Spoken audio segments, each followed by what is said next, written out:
മിസ്തഹിന് ഇതുവരെ നൽകിയിരുന്ന, മിസ്തഹിനെ കുറിച്ചാണ് ഇവിടെ ഉലുൽ ഖുർബ, അദ്ദേഹം ബന്ധുവാണ്. വകാന ഇബ്നു ഖാലത്തി അബീ ബക്കറിൻ, ബന്ധുവാണ് അദ്ദേഹം. അബൂബക്കർ സിദ്ദീഖ് റളിയല്ലാഹു അൻഹുവിന്റെ അടുത്ത ബന്ധുവാണ് അദ്ദേഹം. ബദറിൽ പങ്കെടുത്ത ബദരീങ്ങളുടെ കൂട്ടത്തിൽപ്പെട്ട വ്യക്തിത്വമാണ് അദ്ദേഹം. മുഹാജിറായി വന്ന, ഹിജറ വന്ന മുഹാജിറുകളുടെ കൂട്ടത്തിൽപ്പെട്ട വ്യക്തിത്വവുമാണ് അദ്ദേഹം. മാത്രമല്ല അദ്ദേഹം പരമദരിദ്രനുമാണ്. ഈ മിസ്തഹ് അദ്ദേഹം എങ്ങനെയോ മറ്റുള്ളവരുടെ പ്രചരണത്തിൽ പെട്ട് ആ ചതിയിൽ പെട്ടുപോയതാണ്. അതിന് അദ്ദേഹത്തിന് എന്താണോ ഭൗതികമായ ശിക്ഷ ഏറ്റുവാങ്ങേണ്ടത് അത് അദ്ദേഹം ഏറ്റുവാങ്ങിയിട്ടുമുണ്ട്. ഇനിയും അദ്ദേഹത്തിൻ്റെ കാര്യത്തിൽ അദ്ദേഹം അത് പറഞ്ഞതുകൊണ്ട് അദ്ദേഹത്തിന് നൽകി വന്നിരുന്ന ആനുകൂല്യങ്ങൾ ഇതാ നിർത്തൽ ചെയ്യുന്നു, ഇനി ഒരിക്കലും ഞാൻ അയാൾക്കത് കൊടുക്കൂല എന്ന് അബൂബക്കർ സിദ്ദീഖ് റളിയല്ലാഹു തആല അൻഹു ശപഥം ചെയ്ത്, സത്യം ചെയ്ത് പറഞ്ഞപ്പോഴാണ് അള്ളാഹു പറയുന്നത്, നിങ്ങളിലെ ശ്രേഷ്ഠവാന്മാർ, കഴിവും നിവൃത്തിയുമുള്ളവർ, അടുത്ത ബന്ധുക്കൾക്കും അഗതികൾക്കും അതുപോലെ തന്നെ മുഹാജിറുകൾക്കുമൊക്കെ നൽകി വന്നിരുന്നത് ഇനി നൽകുകയില്ല എന്ന് നിങ്ങൾ സത്യം ചെയ്ത് പറയരുത്. എന്നിട്ട് റബ്ബ് എന്താ പറഞ്ഞത്? വൽയഅഫു വൽയസ്ഫഹു, അവർ വിട്ടുവീഴ്ചയും മാപ്പും നൽകിക്കൊടുക്കട്ടെ. അഫാ യഅഫു, വിട്ടുവീഴ്ച ചെയ്തു കൊടുക്കുക, മാപ്പ് ചെയ്തു കൊടുക്കുക. അഫുവും സഫഹ് എന്നൊക്കെ പറഞ്ഞാൽ ഇതാണ്, മാപ്പ് ചെയ്തു കൊടുക്കുക, വിട്ടുവീഴ്ച ചെയ്തു കൊടുക്കുക. എന്നിട്ട് റബ്ബ് ചോദിക്കുന്നൊരു ചോദ്യമാണ്, അലാ തുഹിബ്ബൂന അൻ യഗ്ഫിറല്ലാഹു ലക്കും, അള്ളാഹു നിങ്ങൾക്ക് പുറത്തു തരണമെന്ന് നിങ്ങൾ ഇഷ്ടപ്പെടുന്നില്ലയോ? എന്താണ് ആ ചോദ്യത്തിൻ്റെ അർത്ഥം? നമ്മളേവരും ചിന്തിക്കേണ്ടുന്നൊരു കാര്യമാണ്.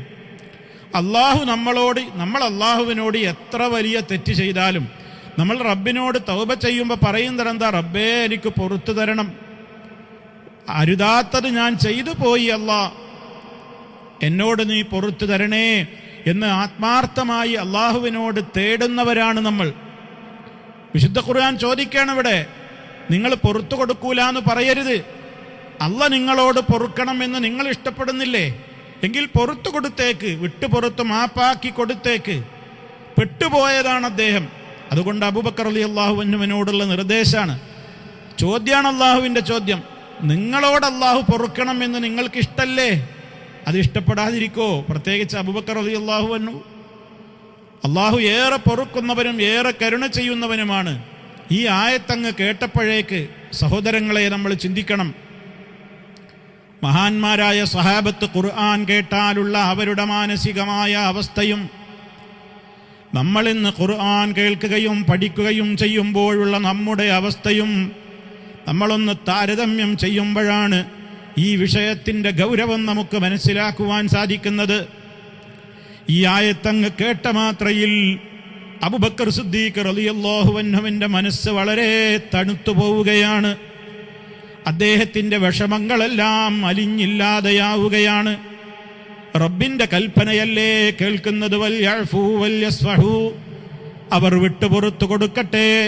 വൽയസ്ഫഹു, അവർ മാപ്പാക്കി കൊടുക്കട്ടെ. മാത്രമല്ല തുടർന്നൊരു ചോദ്യവുമുണ്ട്, അലാ തുഹിബ്ബൂന അൻ യഗ്ഫിറല്ലാഹു ലക്കും, അല്ലാഹു നിങ്ങളോട് പുറത്തു തരണമെന്ന് നിങ്ങൾ ഇഷ്ടപ്പെടുന്നില്ലയോ? ഇതങ്ങ് കേൾക്കേണ്ട താമസം അബൂബക്കർ സിദ്ദീഖ് റളിയല്ലാഹു തആല അൻഹു അവിടെ വെച്ച് പ്രഖ്യാപിക്കുകയാണ്, ബലാ അന ഉഹിബ്ബു അൻ യഗ്ഫിറല്ലാഹു ലീ, അതേ അന ഉഹിബ്ബു, ഞാൻ ഇഷ്ടപ്പെടുന്നു, അൻ യഗ്ഫിറല്ലാഹു ലീ, അല്ലാഹു എനിക്ക് പുറത്തു തരണമെന്ന് ഞാൻ ഇഷ്ടപ്പെടുന്നുണ്ട്. അതുകൊണ്ട് എൻ്റെ റബ്ബ് എന്താണോ കൽപ്പിക്കുന്നത് അപ്രകാരം ചെയ്യാൻ ഞാനിതാ സന്നദ്ധനാണെന്ന് പറഞ്ഞു എന്ന് മാത്രമല്ല, വറജ്ജഅ ഇലാ മിസ്തഹിൻ ബിനഫഖതിഹി അല്ലതി കാന യുൻഫിഖു അലൈഹി, ഇതുവരെയായി കൊടുത്തു വന്നിരുന്ന ആ സാമ്പത്തികമായ സഹായം മിസ്തഹിന് മഹാനായ അബൂബക്കർ റളിയല്ലാഹു അൻഹു തിരിച്ചു കൊടുക്കുകയാണ്. വഖാല, എന്നിട്ട് ഇപ്രകാരം പ്രഖ്യാപിക്കുന്നു, വല്ലാഹി ലാ അൻസഉഹാ മിൻഹു അബദാ, മിസ്തഹിന് നൽകാനുള്ള ഒരു നയാ പൈസ പോലും ഇനി കൊടുക്കാതെ ഞാൻ പിടിച്ചു വെക്കൂല. ഇനി അദ്ദേഹത്തിൻ്റെ മുഴുവൻ ആനുകൂല്യങ്ങളും ഇതുവരെ കൊടുത്തതുപോലെ തന്നെ ഞാൻ തുടർന്നും കൊടുക്കാൻ സന്നദ്ധനാകുന്നു. സഹോദരങ്ങളെ, എത്ര വലിയ മാതൃകാപരമായ ഒരു ചരിത്രമാണിത്. അബൂബക്കർ സിദ്ദീഖ് റളിയല്ലാഹു അൻഹുവിന്റെ വിശാലമായ മനസ്സാണത്. അല്ലാഹു ഏറെ പൊറുക്കുന്നവനാണ്, റബ്ബേറെ വാത്സല്യമുള്ളവനാണ്, റബ്ബേറെ കാരുണ്യമുള്ളവനാണ്. ആ റബ്ബിൻ്റെ കൽപ്പനയങ്ങ് കേൾക്കേണ്ട താമസം ഞാനൊന്ന് ചിന്തിക്കട്ടെ, ഞാനൊന്ന് ആലോചിക്കട്ടെ എന്നൊന്നും അദ്ദേഹം പറയുന്നില്ല. എൻ്റെ മകളെക്കുറിച്ചല്ലേ സമൂഹത്തിൽ രാജ്യത്തൊട്ടാകെ പറഞ്ഞു പരത്തിയത്, അതും സഹിക്കവയ്യാത്ത ദുരാരോപണമായ വ്യഭിചാരാരോപണമാണല്ലോ പറഞ്ഞു പരത്തിയത്. അതുകൊണ്ട് അള്ളാഹുവിൻ്റെ ആയത്തൊക്കെ അവിടെ നിൽക്കട്ടെ, എൻ്റെ മനസ്സിൻ്റെ രോഷമൊന്ന് തീരുവോളം കുറച്ചു കാലത്തേക്കെങ്കിലും ഞാൻ ആ ആനുകൂല്യം നൽകൂല എന്ന വിധത്തിലുള്ള യാതൊരു ചിന്തയും അബൂബക്കർ സിദ്ദീഖ് റളിയല്ലാഹു അൻഹുവിൻ്റെ മനസ്സിൽ അവശേഷിച്ചില്ലെന്ന് മാത്രമല്ല, വളരെ വിനയത്തോടെ അദ്ദേഹം ഉടനെ തന്നെ ആയത്ത് കേൾക്കുന്ന മാത്രയിൽ തന്നെ, ആയത്ത് കേട്ടപ്പോഴേക്ക് തന്നെ ഉടനെ തീരുമാനം തിരുത്തിയിട്ട് മിസ്തഹ് റളിയല്ലാഹു അൻഹുവിന് കൊടുക്കുവാനുള്ള ആനുകൂല്യം മുഴുവനും തിരിച്ചു കൊടുക്കുന്നു. ഇതാണ് ഈ ആയത്തിൽ അല്ലാഹു സുബ്ഹാനഹു വ തആല മാതൃകാപരമായ ചരിത്രം നമ്മയും ഓർമ്മപ്പെടുത്തുന്നത്.